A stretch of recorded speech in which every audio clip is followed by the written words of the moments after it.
Have you ever poured your heart and soul into a project, worked your tail off, only to have your success measured by, well, your boss's vibes?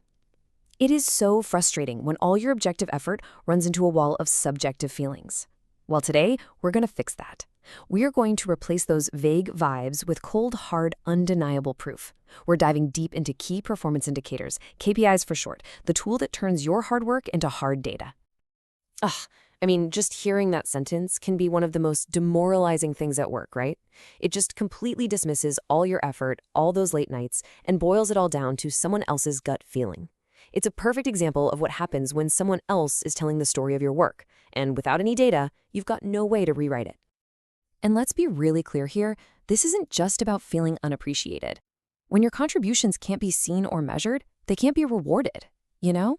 Promotions, raises, those exciting new opportunities, they all go to the people who can clearly demonstrate their impact.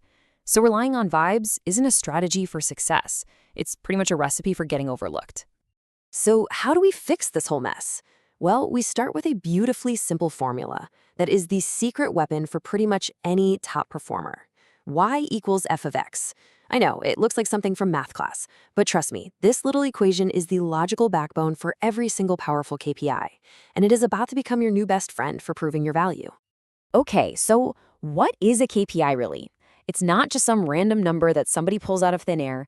The key words here are quantifiable and agreed to beforehand. Think of it like this. You're setting the rules of the game before you start playing, so nobody can argue about the score later. It's that simple. Let's break this down. Y is your outcome. It's the big result you're aiming for, like maybe higher sales or happier customers. X represents all the inputs, the actions you take to get there. These are the calls you make, the code you write, the parts you assemble. And here's the magic. You can't just wish for your Y to get better. If you want to control the outcome, you absolutely have to measure and control the inputs. And that brings us to the two types of metrics you need, what I like to call the 1-2 punch of measurement. First, you've got lagging indicators. These are your Y variables. They tell you the final score after the game is already over, things like quarterly profit. But then you have leading indicators. These are your X variables. They're the stats you track during the game, like cycle time or machine temperature, that tell you if you're on track to win. They let you adjust your strategy before it's too late. Okay, so now we've got our leading and lagging indicators. We're all set, right? Well, not so fast. What happens if you get laser focused on just one metric? Believe it or not, you can actually make things worse. This is a super common trap, and it's exactly why we need to build what's called a balanced dashboard. I love this question because it just cuts right to the heart of the problem. It's a problem called sub-optimization. Let's say you become completely obsessed with speed. You push your team to process more and more units per hour. And hey, that number looks great on a chart, right? But what if your quality completely tanks and you're just producing defective products more quickly? Well, you haven't really improved anything. You've just gotten really efficient at making garbage. So, how do we avoid that trap? We use balanced metrics. A perfect example from the world of manufacturing is something called overall equipment effectiveness, or OEE. It's brilliant because it doesn't just measure one thing. It combines 3 critical factors at once: availability, which means the machine is running and not broken down; performance, which is all about speed; and quality, making sure you're only making good parts. A perfect score of 100% means you are making only good parts as fast as possible with 0 downtime. That's a true win. And this whole idea of balance doesn't just apply to one machine. It scales all the way up to the entire business strategy. The balanced scorecard approach makes sure a company isn't only looking at profits.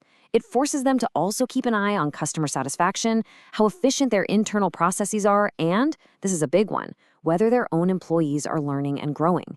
It gives you a complete, holistic picture of organizational health. So you're on board. You see the need for a balanced set of KPIs. You're fired up and ready to start improving things. But wait, hold on. Before you change a single thing, there is one absolutely critical, non-negotiable step you have to take first. You have to measure your baseline. This is so important. If you don't have a baseline, you don't have a before picture. You have absolutely no way to prove you actually made a difference. Any claim you make about improvement is just your opinion against someone else's.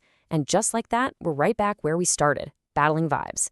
A baseline is your stake in the ground. It's that starting point that makes all your future success totally undeniable. The good news is, establishing that baseline is pretty straightforward. First, you have to really, truly understand the current process. maybe even map it out. Second, you pick a metric that perfectly captures its current performance. And third, and this is key, you get everyone, all the stakeholders, to agree on that starting number. When you do that, your future data isn't an argument. It's just a simple, powerful comparison. Now, take a look at this process map. It visualizes the process for a new loan application. And what do you see? A massive, glaring bottleneck.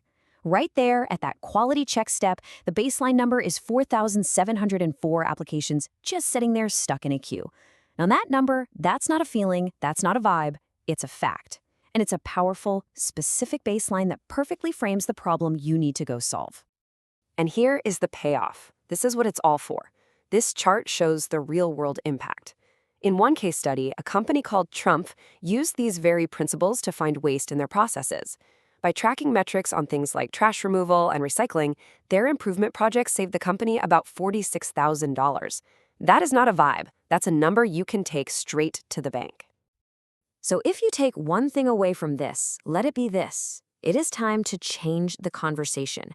Let your colleagues talk about how busy they are or how hard they're working. You are going to be the one who presents a simple chart showing a 20% drop in cycle time or a $46,000 cost saving. You're going to let the data tell the story of your impact.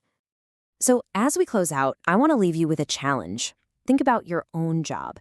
What is that one subjective feeling that people always use to judge success? Is it that the team just seems more productive or that customers seem happier?